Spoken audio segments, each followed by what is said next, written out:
Are going to be having to access commonlit.org again. And you're going to be reading a poem titled I Too by Langston Hughes, and it was written in 1926. So I think before we even get any further, I want to take the time to go over the background material on Langston Hughes because many times, I think, especially with poetry, but really with any literature, knowing a little bit about the author's background will help you to better understand the content of the literature. And so think 1926 and think about what the lives of African Americans were like at that time in America. That would kind of describe Langston Hughes. So, Langston Hughes, the author of this poem, lived from 1902 to 1967, and he was an American poet, novelist, playwright, and social activist. Hughes was also a leading figure in the Harlem Renaissance, which was a social and political movement of Black artists in Harlem, New York. So, if you've ever been to New York City, one area of it is referred to as Harlem. In Harlem, um, was a place that Langston Hughes actually lived for a time. And he, along with many other African Americans, lived in that area of New York City. And it was a very artsy area, a lot of singing and dancing and storytelling. And so, it was the perfect place to have a renaissance for Black artists. In this poem that you're going to read, which is very brief, it is 18 lines in length. The speaker of this poem comments on the discrimination he faces. Now, notice it doesn't say Langston Hughes comments on, because just because a person writes a poem doesn't mean it's about them. So whenever we're talking about poetry, there's the poet, in this case, which is Langston Hughes, but then there's also the speaker in the poem. Sometimes they are the same, but they certainly don't have to be. So it's never safe to assume that the poet and the speaker of the poem are one and the same. Okay, because just like you could write a poem and you could write I am blah blah blah and not be talking about yourself at all. You're just kind of making things up. So it's never safe to assume that the speaker of a poem and the poet are the same person. All right, so the speaker's commenting on the discrimination that he faces. So once again, think 1926, African American. As you read, take notes on the speaker's thoughts about the future. So the first line of the poem reads, I too sing America. What do you think that means? Going on. I am the darker brother. They send me to eat in the kitchen when company comes, but I laugh and eat well and grow strong. Does he seem bothered because he's being booted off to the kitchen to eat while the company and the homeowners eat probably in the dining room? Does he seem bothered by that? Tomorrow, I'll be at the table when company comes. Nobody'll dare say to me, eat in the kitchen then. Besides, they'll see how beautiful I am and be ashamed. I, too, am America. So let's think about this. Number one of the main things or first things I noticed is that line 1 and line 18 are very similar. Line number one reads, I too sing America. So I paused after I read that initially and asked you to think about what that means. The end, it says, I too am America. Right? So what do you think the difference is between them? Is one a starting point and one his end goal? I sing America. I know America. I'm here. I want to be a part of America, but I'm the darker brother, right? I'm different. But then at the end, after he talks about tomorrow I'll be at the table, does he literally mean tomorrow? Or is he just hopeful for a future that's not filled with the discrimination, right? Does he literally think tomorrow, or is he just using that figuratively? I too am America. What does that mean at the end?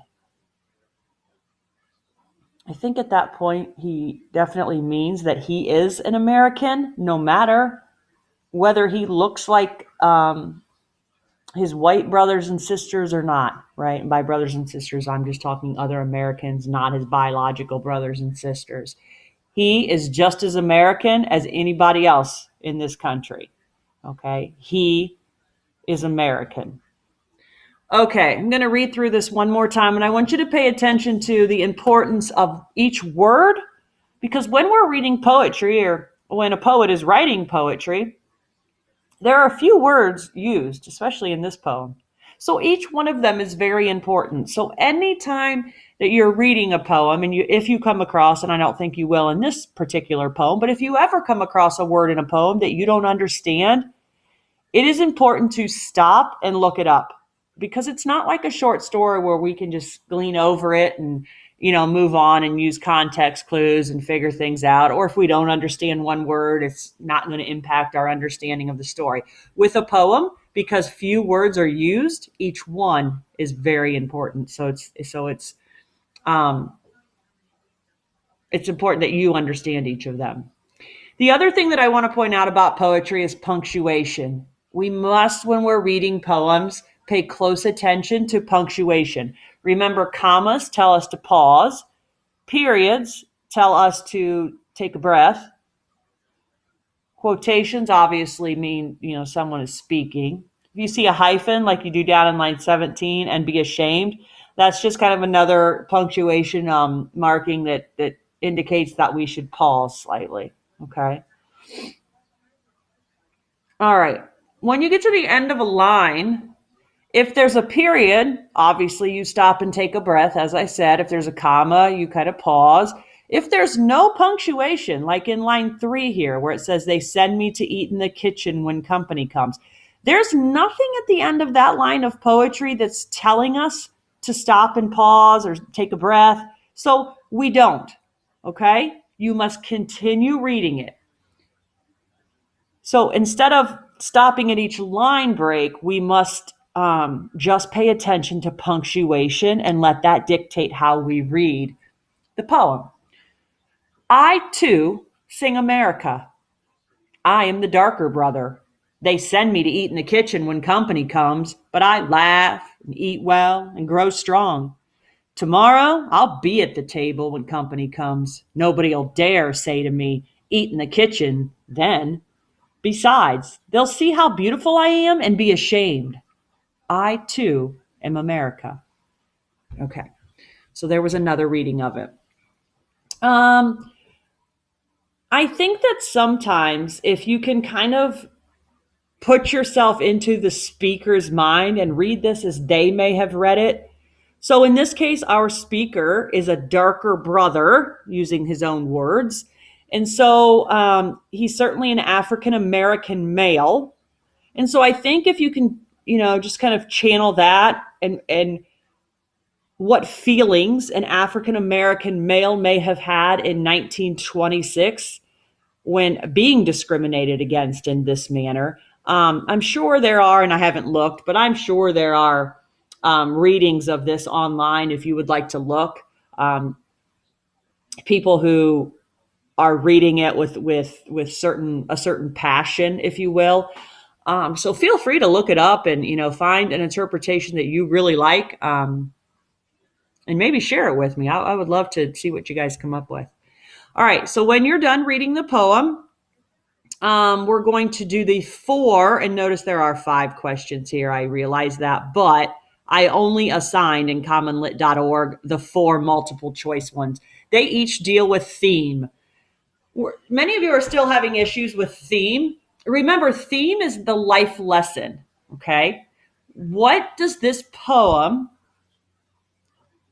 teach you and enable you to walk away as the reader of the poem and apply to your own life? Okay. All right. So I want to focus on that as far as one of our standards that we're covering here. But I also want to use this to help you once again become better at answering these types of multiple choice questions. So as I model kind of my thought process in going through this, my goal is that if you hear me do this enough times, then you'll start to kind of have that same thought process and you'll develop a routine of how to answer multiple choice questions. All right. So question number 1, part A. Which sentence describes the main theme of the poem? Now notice it's main theme, so there might be a couple that could be right, but you got to think about which one is the main theme of the poem. So typically, as I've stated before in these videos, when you're given 4 choices, I don't know, I guess I just always feel like 2 of them are easier to cross out as not being the answer.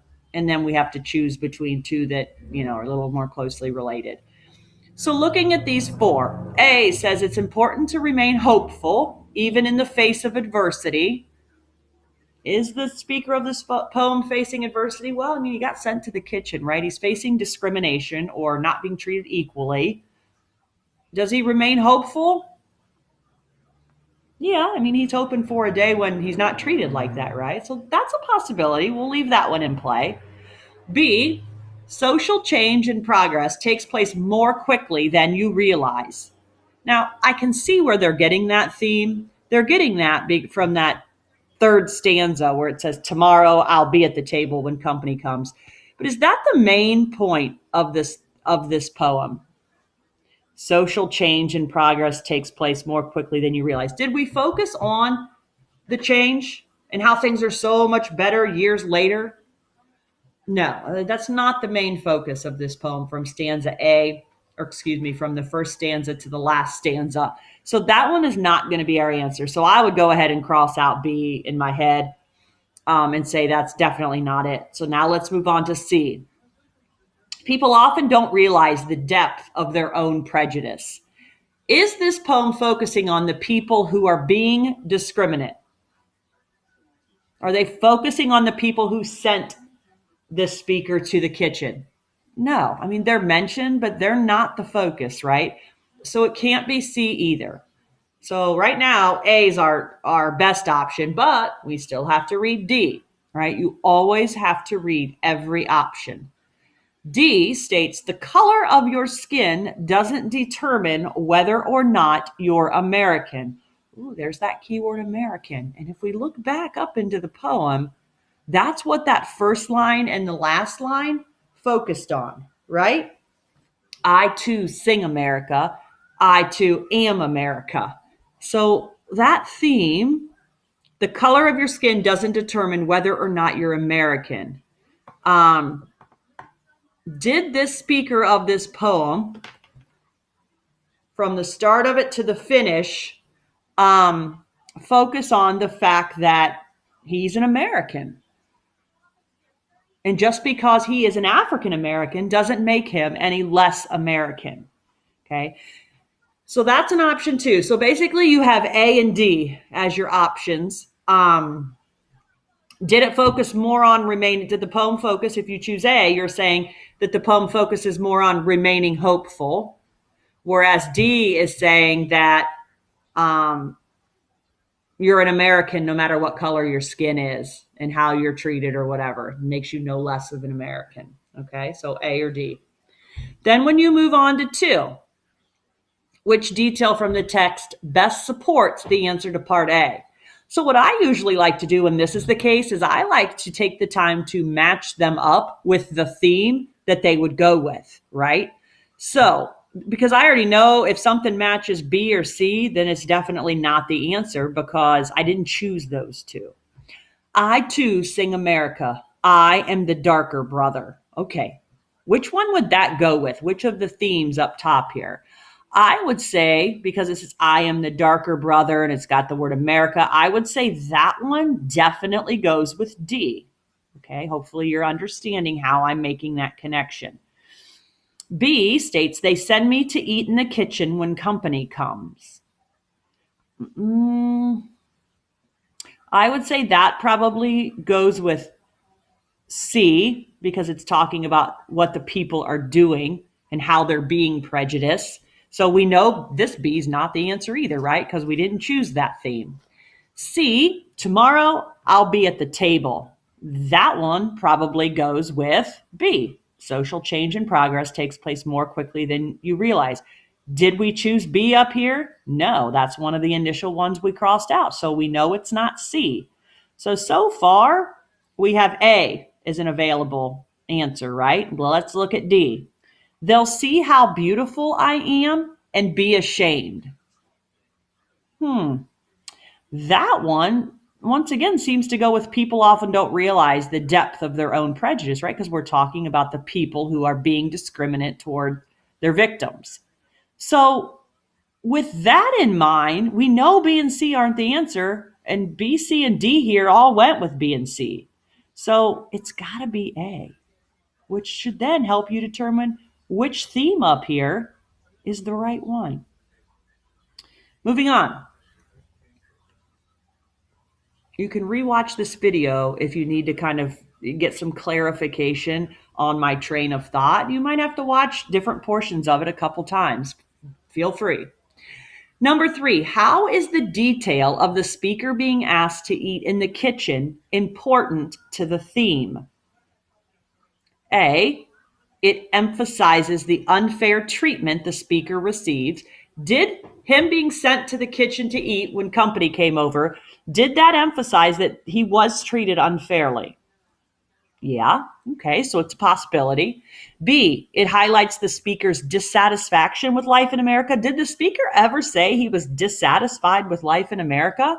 No, if we look at the first line and the last line, he seems proud to be an American, right?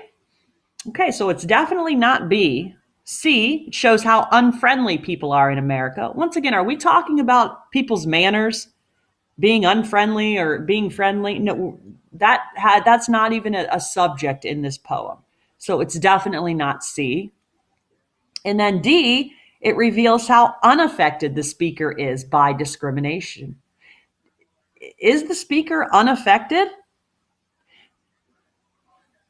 If we go on to number, so we're left there with A or D as your options. But if we look at question number 4, it says, how is the speaker affected when he's asked to eat in the kitchen? So right there, we can use the other question to answer 3. It says the speaker's affected because it's asking us how he is affected. So it can't be D. So those of you watching this video, number 3 is a dead giveaway. It is A. All right, because we already ruled out B, C, and D. So now we have to figure out how the speaker is affected when he's asked to eat in the kitchen separate from the white company. Is he embarrassed? Is he angered? And you have to think about what he said and how he acted, right? In the poem, not what you assume he felt, but what we know based on the poem. Is he embarrassed? Is he angered? Is he confident that things will change for the better? Or is he confused about the discrimination he experiences? So after he's sent into the kitchen to eat, he says, when company comes, they send me in the kitchen when company comes, but I laugh and eat well and grow strong. Tomorrow, or someday, right? Tomorrow's not being used literally there. I'll be at the table when company comes. Nobody will dare say to me, eat in the kitchen. So when he goes into the kitchen, is he angry? Is he embarrassed?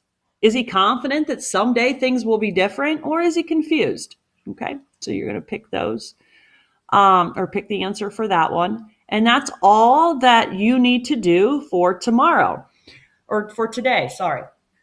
I also want to make sure you guys get caught up with your work. So this should not take you very long. I guess long enough to watch this video and then get on commonlit.org and answer those 4 questions. I have conferences tonight and tomorrow night with your parents, and I'm going to be emailing the parents who I'm not conferencing with just to kind of give them an update and to make a suggestion that they go to Power School and check out your grades because interims are going to be coming out as well. We're already almost halfway through the first quarter, believe it or not. So it's extremely important that you are caught up with all the assignments. If you can't find something, before you shoot me an email, which is of course always fine, try to figure it out yourself. all of the lesson plans anyway, are in the daily agenda on Schoology. If there was a link, the link is there as well. Okay, so that's the first place I would look. And the other suggestion I would have for you is that nothing should ever be like you have to ask for permission to have access or anything like that. None of my stuff should ever have that prompt come up. And if it does, it's because you're not logged in using your school email. So our district Schoology and anything we put on Schoology is set up so that anybody, or only people, I should say, with a Westerville City Schools email address can access it. Okay. And that's just for your protection. And so that's what you need to do. You need to go back and make sure you are logged in using your school email. Sometimes computers act a little bit quirky, and you think you're signed in with you, but it's, then you access Schoology and it's switched to your brother or your sister's account, and it messes it all up. So always look at that as well. Okay. If you have any other questions or you don't understand something, feel free to reach out at any point. Hope you have a great day. See you guys.